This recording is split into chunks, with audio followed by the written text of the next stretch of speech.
Bonjour à tous et bienvenue dans cette vidéo de tutoriel Nalios consacrée cette fois-ci au point de vente. Et aujourd'hui on va faire une introduction au point de vente et on ira dans le détail dans plus de vidéos au niveau du fil de ces tutoriels. Donc on est en version 16 ici et donc on va directement rentrer dans l'application point de vente. La petite particularité de la version 16, c'est que maintenant les configurations d'un shop se font depuis les configurations ici. Donc vous voyez ici qu'on a une petite étiquette par shop dans le tableau de bord principal. On va cliquer ici et lorsqu'on arrive sur modifier, en fait on a simplement quelques petites configurations, mais la plupart des configurations se font depuis configuration paramètres. Alors on va rentrer dans ces configurations. Évidemment ici on a la possibilité de dire si c'est un bar ou un restaurant. Ici on va vraiment se concentrer sur la partie point de vente, donc pour pouvoir vendre des articles dans un point de vente tout simplement.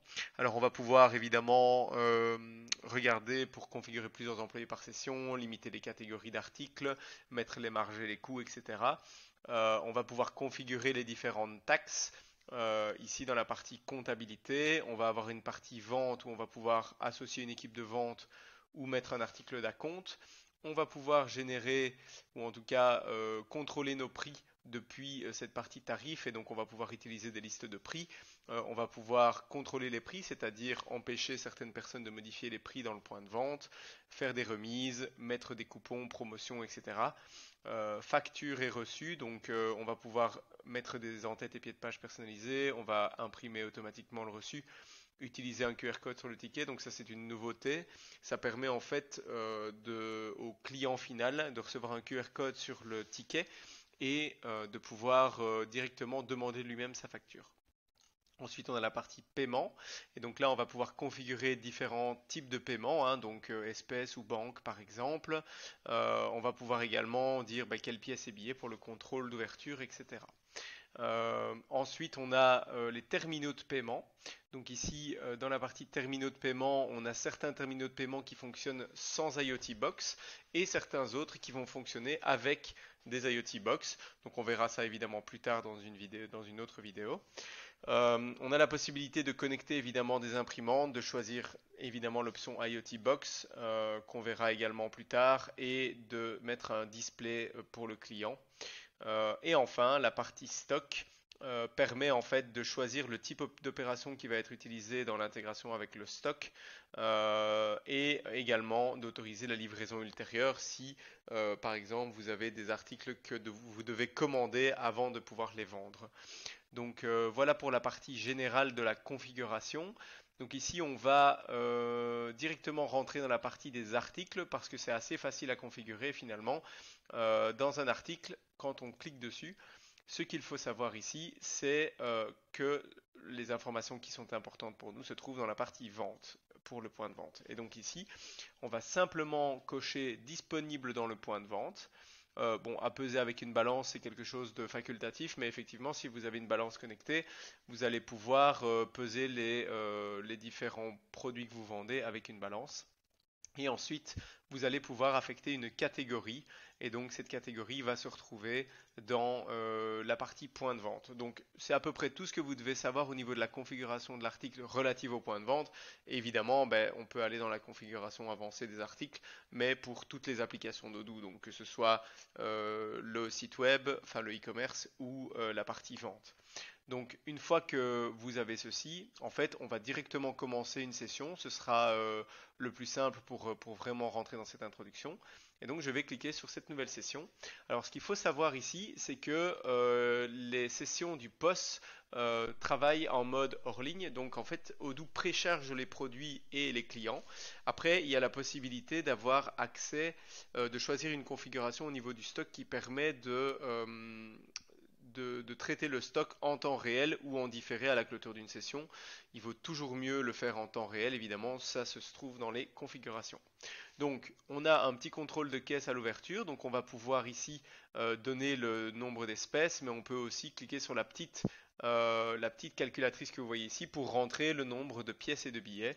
Et donc voilà, j'ai 100 pièces de 1 par exemple, j'ai 2 billets de 100, j'ai 2 billets de 200, 3 billets de 100, etc. Je vais pouvoir confirmer. Et donc ici, on va avoir le détail de l'argent qui va être affiché ici. Je peux même mettre une note à vérifier, par exemple, comme ceci. Donc je vais ouvrir. Et ensuite, vous voyez ici que j'ai une catégorie par défaut qui s'est ouverte, mais on va donc rentrer dans l'interface et on va la visionner ensemble et je vais vous expliquer comment ça fonctionne. Donc vous avez ici le petit bouton Home ici au-dessus qui permet de revenir sur tous les produits qui sont vendus dans le poste. Donc ici vous ne voyez que les articles qui sont vendus dans le point de vente. Donc c'est la petite checkbox qu'on a cochée tout à l'heure quand on a vu les articles. Pour ajouter des articles, il y a évidemment plusieurs manières de faire. Donc on va pouvoir scanner, évidemment. Donc on va pouvoir ajouter un lecteur de code barre. Et ce lecteur de code barre va nous servir à lire le code barre pour ajouter les différents articles. Mais si je veux, je peux évidemment les ajouter à la main. Donc j'ai juste à cliquer dessus. Vous voyez ici que j'ai un numéro de série. Donc je vais en ajouter un, comme ceci. Et donc Odoo évidemment contrôle la partie numéro de série, etc. Ce qui est assez intéressant dans ce cadre-ci. Je vais ajouter un autre produit et voyez ici j'ai un configurateur d'articles qui va s'afficher par exemple sur ce produit-là et donc ici je vais pouvoir facilement choisir mes différentes caractéristiques de produit et l'ajouter. Petite information supplémentaire, lorsque vous cliquez sur un article, vous avez un bouton info qui apparaît ici.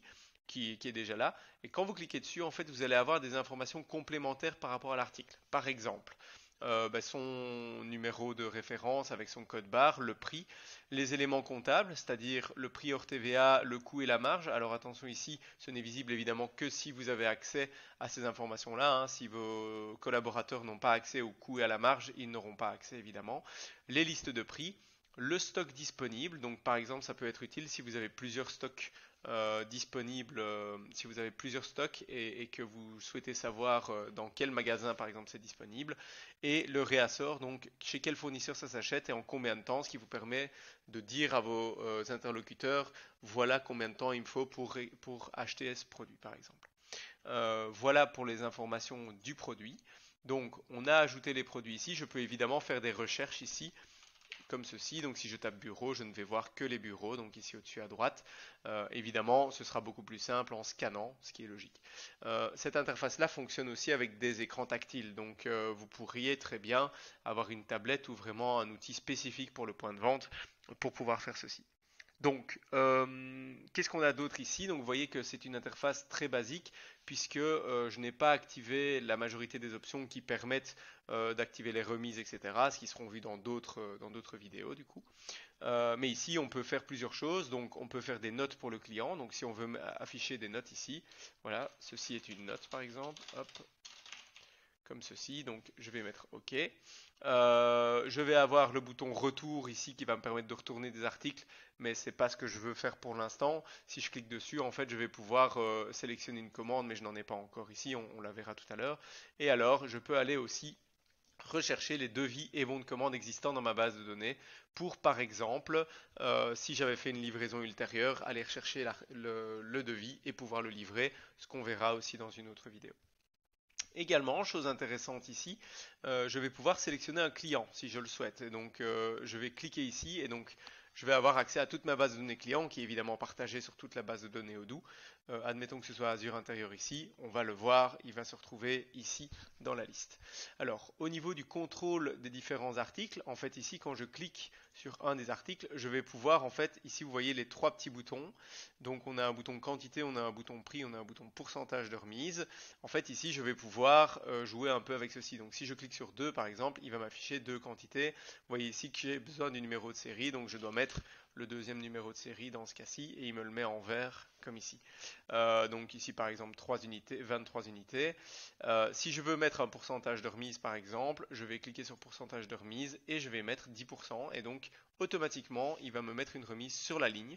Attention qu'ici ce n'est pas une remise globale mais bien une remise par ligne, donc c'est intéressant, c'est important de le savoir ici. Donc je vais mettre 20%. Ensuite, si je veux changer carrément le prix, ben, je peux cliquer sur le prix, cliquer ici pour le remettre à 0 et par exemple mettre 480 par exemple ici, comme vous le voyez ici.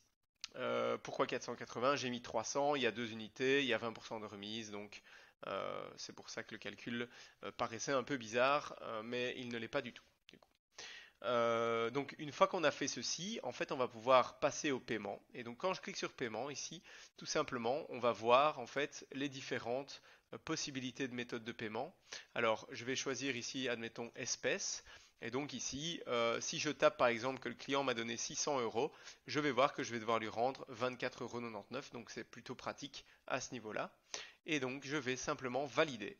Et en validant, en fait, j'ai la possibilité ici d'imprimer le ticket. Donc j'ai une option pour l'imprimer automatiquement lorsque j'ai une imprimante de tickets. Donc ça c'est intéressant à savoir.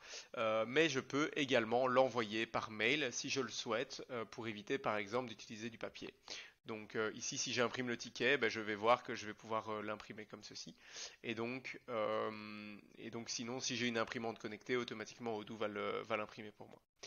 Je vais ensuite pouvoir, une fois que la commande est terminée ici, passer à une nouvelle commande. Et vous voyez ici que la commande est donc vide.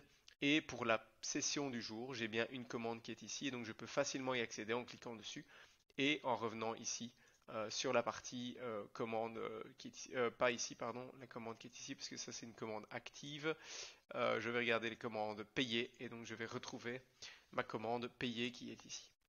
Ensuite, depuis cette interface, je peux également rentrer du cash ou sortir du cash. Donc là, j'ai juste à choisir est-ce que c'est du cash entrant ou cash sortant, mettre le montant, mettre le motif et automatiquement, il va me le calculer. Donc ici, si je mets par exemple 5 euros en disant achat de café, confirmé. Voilà, il me dit que j'ai effectué avec succès un mouvement de cash out. Et donc ici, ce que je vais pouvoir faire, c'est que je vais pouvoir tout simplement venir fermer ma session une fois que j'ai terminé ma journée.